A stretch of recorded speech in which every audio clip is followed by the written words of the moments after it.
Boa noite, professor.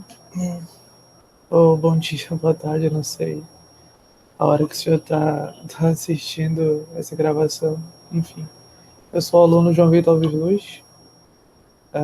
Estou aqui para falar sobre computação em nuvem, sobre o seminário 1 da disciplina de sistemas distribuídos.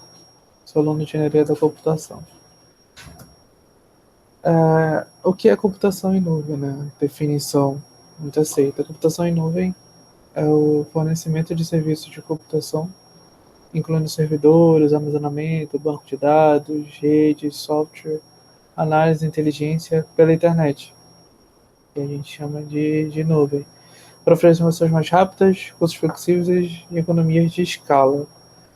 A gente define computação em nuvem, nuvem é porque está na internet, são vários servidores espalhados pelo mundo, em diferentes lugares do mundo, suprido com serviços, plataforma, software, infraestrutura, enfim, esses são os tipos de computação em nuvem, a gente vai ver mais na frente, para seus clientes. E seus clientes não precisam mais necessariamente ter aquele determinado recurso físico para utilizá-lo. Eu trouxe aqui algumas definições de computação em nuvem. Por exemplo, a IBM fala que a computação em nuvem é uma plataforma que dinamicamente provê, configura, reconfigura e libera servidores de acordo com as necessidades e que emprega grandes datacenters e potentes servidores nos quais hospeda aplicações e serviços para serem utilizados via internet. Como eu falei agora há pouco, a gente utiliza a computação em nuvem se o nosso computador não tem capacidade para fazer processamento de uma grande quantidade de dados ou não tem capacidade de armazenamento de um grande volume de arquivos. A gente pode utilizar a computação em nuvem, alguns serviços de computação em nuvem, para armazenar e processar esses dados, por exemplo. A National Institute of Standards and Technology traz uma definição também, dizendo que a computação em nuvem é um modelo que permite acessar a rede de forma onipresente, conveniente e sob demanda a um conjunto compartilhado de recursos de computação configuráveis que podem ser rapidamente alocados e liberados com mínimo de esforço e gerenciamento ou interação com o prestador de serviço. O que isso quer dizer? Que a computação em nuvem está presente em todo lugar, praticamente todo lugar do mundo. Por exemplo, a AWS tem computação em nuvem em quase todas as regiões do mundo. Você consegue ter acesso a essa estrutura toda da AWS e de recursos muito rápido, muito fácil. Você cria uma conta, você entra no console da AWS, e você tem um servidor da AWS, uma região que eles chamam da AWS, em São Paulo, em Norte Virginia, em Vancouver, Ohio, China, enfim, espalhados por todo o mundo, e você consegue muito rápido e muito fácil ter acesso a todos os conteúdos, todos os recursos que a AWS disponibiliza com o menor esforço necessário, né? E a Gartner Group traz uma outra definição. A computação em nuvem é um estilo de computação na qual recursos de TI, né, de tecnologia de informação, massivamente escaláveis, ou seja, você tem um determinado armazenamento de dados. Você contratou 1 tera de armazenamento, mas o seu fluxo de armazenamento foi exigido ainda mais. A computação em nuvem traz como principal característica essa escalabilidade massiva. Ou seja, facilmente você consegue escalar os seus recursos dentro da computação em nuvem. O que seria impraticável caso você tivesse um computador físico com um HD de 1 tera. Você não consegue, em alguns cliques, aumentar seu armazenamento para 2 teras. Já a computação em nuvem você consegue, com poucos cliques, aumentar seu armazenamento de 1 tera para 2 teras. Sobre a forma de serviços por meio da internet, para múltiplos consumidores externos. Também tem isso. Você tem um serviço de computação em nuvem, esse seu serviço compartilha para muitos clientes os recursos e os serviços. armazenamento, rede, infraestrutura e software, plataforma e tudo mais. Alguns autores definem características principais, ou melhor, características principais que definem uma computação em nuvem. Por exemplo, autoatendimento sob demanda. O consumidor pode usar os serviços de nuvem e, se achar necessário, aumentar ou diminuir a capacidade computacionais alocadas, como o tempo de servidor, armazenamento de rede, tudo isso sem precisar de interação humana com o provedor de serviços. Ou seja, você sozinho, né, o autoatendimento, você consegue utilizar os serviços, aumentar ou diminuir a quantidade de serviços que você precisa naquele determinado momento de maneira automática, sem precisar ligar para o dono da Azure, ou para o dono da AWS, para o cara da Google Cloud.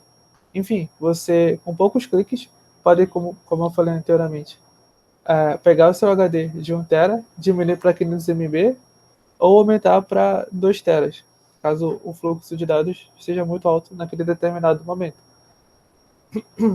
Eu vou falar mais na frente, mas eu trabalho hoje numa empresa de análise de background de pessoas. A gente faz análise criminal, educacional, profissional, faz análise de documentos, enfim. E a gente usa todos os serviços, todo o nosso stack de back-end e front-end é baseado em nuvem. A gente usa o serviço da AWS. Eu trago como exemplo a AWS, que é o Amazon Web Services, que são os serviços de computação em nuvem da AWS, como exemplo, onde a gente consegue, em poucos cliques, por exemplo, na verdade nem clica, né? É tudo automatizado. Durante o dia, a gente tem muito cadastro de pessoas para fazer análise criminal. Ou seja, nosso sistema tem uma demanda muito grande. A gente precisa de mais recursos alocados naquele determinado momento. Mas chega à noite, a gente não precisa, por exemplo, de tantas conexões abertas no nosso banco de dados relacional. A gente chama de RDS. Então a gente diminui a quantidade de conexões abertas e assim diminuindo o custo da nossa operação. Então, esse autoatendimento sob demanda a gente consegue fazer de maneira automática e flexível, né? A outra principal característica é amplo acesso à rede. Amplo acesso à rede significa que os serviços de nuvem são acessíveis de qualquer plataforma. São utilizados mecanismos padrões que promovem o uso de plataformas heterogêneas. Assim, o cliente pode acessar tanto o celular quanto o seu PC ou qualquer outra plataforma. Ou seja, eu posso acessar os recursos do console da Amazon, ou da Azure, ou da Google Cloud, enfim, ou da IBM, do meu celular, do meu tablet, do meu notebook, se de repente eu quero criar uma nova instância de S3, por exemplo, que é o serviço de armazenamento de dados bruto da AWS. Eu posso entrar no meu celular e criar um novo recurso de S3 e fazer o upload de meus arquivos para lá. Tá? Ou simplesmente no meu tablet. Outras características, né, temos o pool de recursos. Os recursos funcionais de nuvem ficam reunidos geograficamente. Então, os recursos virtuais são dinamicamente atribuídos ou retribuídos pelo cliente conforme a sua demanda. O cliente não possui controle sobre a real localização dos recursos que está utilizando, tendo somente uma informação mais ampla, como o país em que se encontra, o estado ou o data center. Os tipos de recursos são armazenamento, processamento, memória, banda e máquinas virtuais. Até mesmo nuvens privadas tendem a reunir seus recursos entre partes de organização. Todos os recursos de uma computação nuvem, eles são atribuídos sob demanda. Todos, a grande maioria, são atribuídos sob demanda. Isso acontece porque é uma característica, né? Você tem autoatendimento sob demanda e tem também flexibilidade de uso desses recursos. Outra coisa é a abstração desses recursos para o cliente. É a abstração local, geográfica desses recursos para o cliente. Ou seja, esse sistema é distribuído, né? Já puxando aqui o gatilho do sistema distribuído, porque o cliente não sabe onde está aquele determinado computador ou aquele determinado recurso, né? Armazenamento, data center, storage, enfim, mas está sendo entregue. é claro, para melhorar a performance e diminuir a latência, geralmente aconselho a utilizar os servidores mais próximos ao cliente, né? Mas isso onde os serviços do cliente estão rodando. Mas nem sempre isso acontece, e como a internet está cada vez mais rápida, a latência diminui mesmo estando em locais distantes, né? Elasticidade rápida, seja com capacidade de alocar mais ou menos recursos no momento que for necessário. Agilidade. Na ótica do consumidor, a nuvem parece ser infinita, pois ele pode adquirir quanto mais ou menos poder computacional for necessário para as aplicações. Essa é uma das características que torna a Cloud Computing um serviço muito atrativo. O serviço é muito atrativo, como eu falei anteriormente. Eu posso aumentar a minha capacidade de armazenamento muito rápido, de forma automatizada, sem precisar entrar com o meu gestor, com o meu prestador de serviço, né? Eu posso simplesmente aumentar a capacidade do meu banco de dados, ou meu storage, ou a quantidade de servidor que eu preciso de processamento, ou memória RAM, para aquela minha determinada função, né? Enfim. Agora eu vou listar aqui os principais tipos de infraestrutura como serviço de computação em nuvem, né?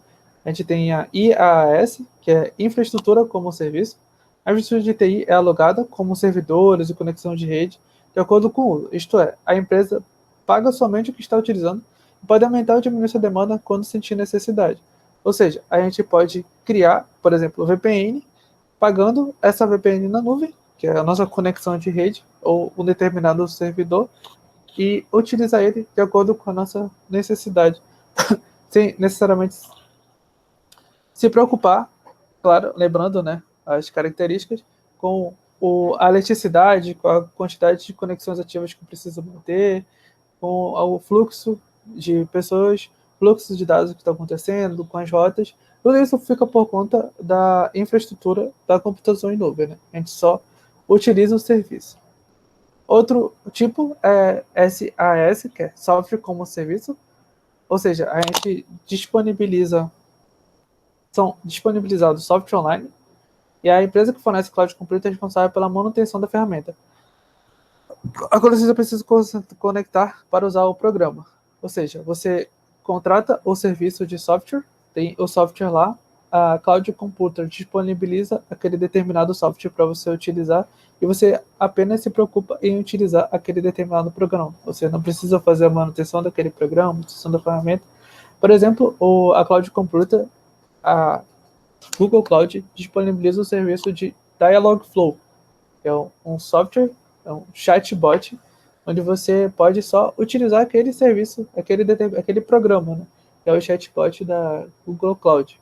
É um chatbot de inteligência que usa processamento de linguagem natural para entender o que a pessoa está falando, né? Pode fazer integração com WhatsApp, com SMS, ou até mesmo com ligação, a pessoa fala e ele entende lá e você consegue setar.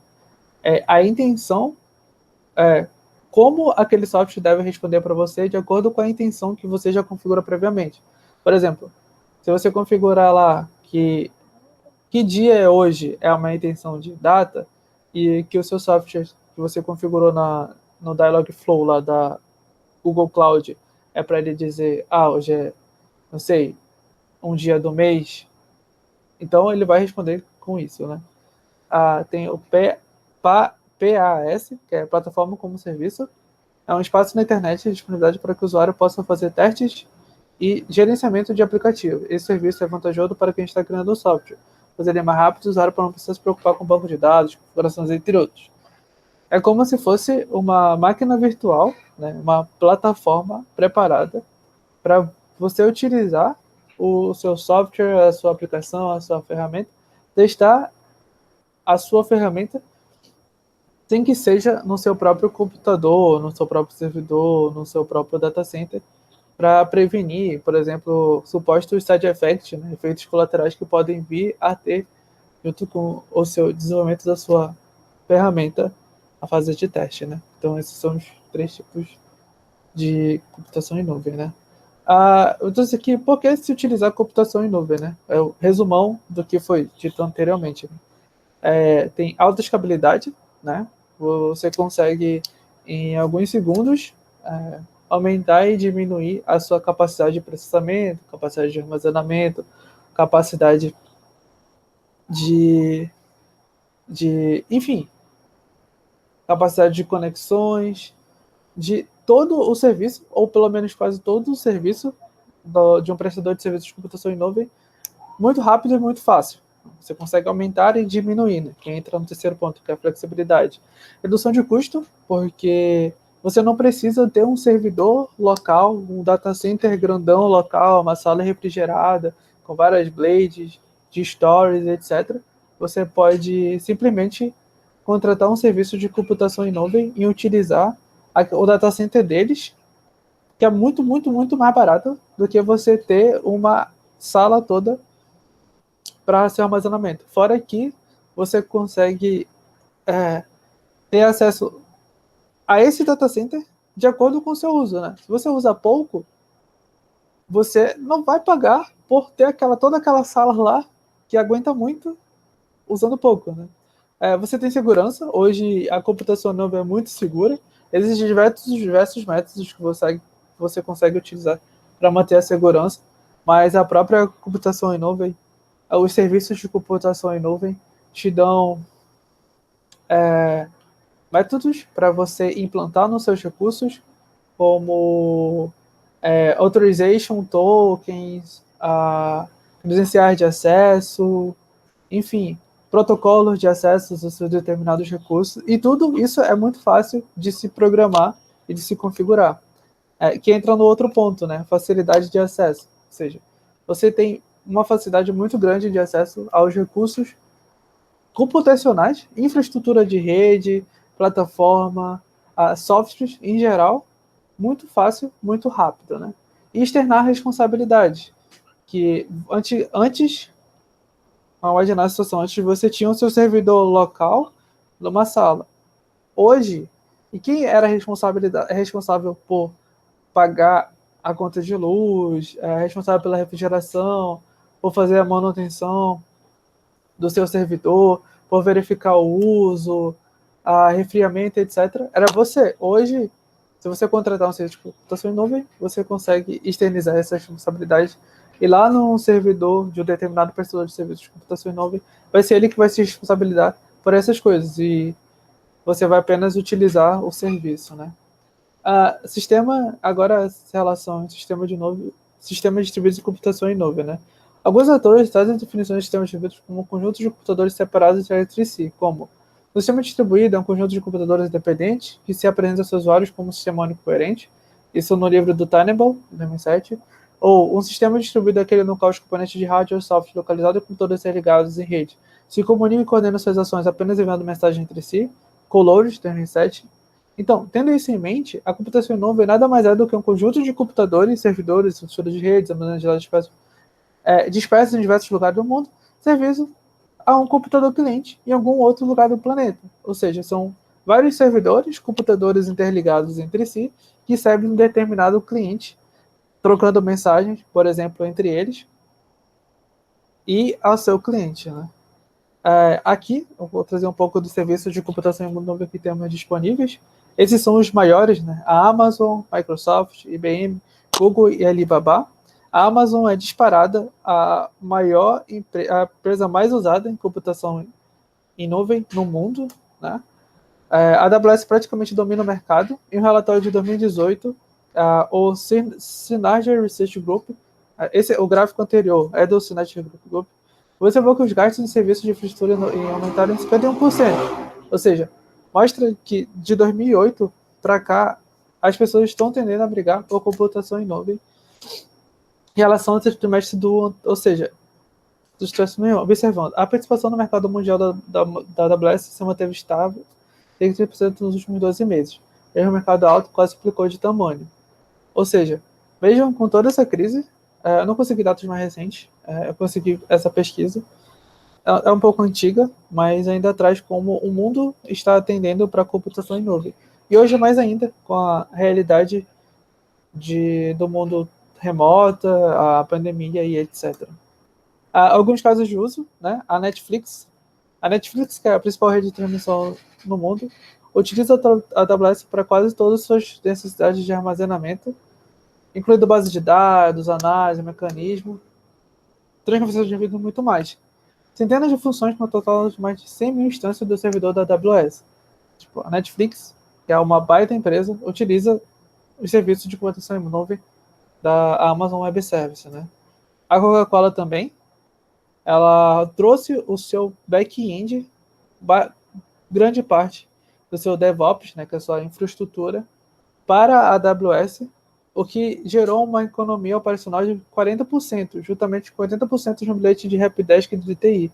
Ou seja, levando toda a parte de infraestrutura para computação em nuvem, aquela necessidade de fazer manutenção dos serviços, ou seja, do helpdesk da Coca-Cola, diminuiu 80%.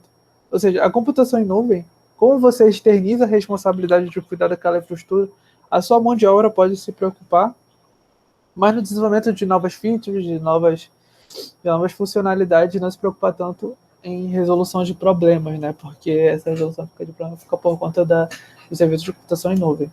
Por fim, eu trouxe o ABGC Brasil, que é a empresa onde eu trabalho como desenvolvedor back-end utilizando a AWS, e Serverless Framework para desenvolvimento de aplicações voltadas à análise criminal. Lá a gente tem várias APIs que servem os nossos clientes, né? O nosso cliente entra com o nome do cara, o CPF do cara, o RG do cara, e a gente pesquisa nos diversos tribunais do Brasil para verificar as autenticidades criminais dele, além de receber CNH, RG, imagem, fazer a extração desse conteúdo da imagem e daí fazer a análise criminal, fazer esse processamento de extração.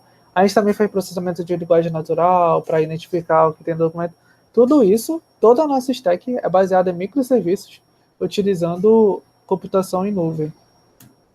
E, por fim, né, a computação em nuvem é entregar serviço de computação por um determinado valor, incluindo servidores, antivirus, etc., para inovação de forma flexível, acessível e rápida. Ou seja, a computação em nuvem, em geral, entrega recursos sob demanda e o preço varia de acordo com o de uso, o que melhorou e facilitou acesso a infraestruturas mais robustas, por exemplo, para startups, pequenas empresas e etc., que não tinham como pagar supercomputadores ou super infraestrutura de rede para servir seus clientes. É isso aí, professor. Obrigadão e até a próxima.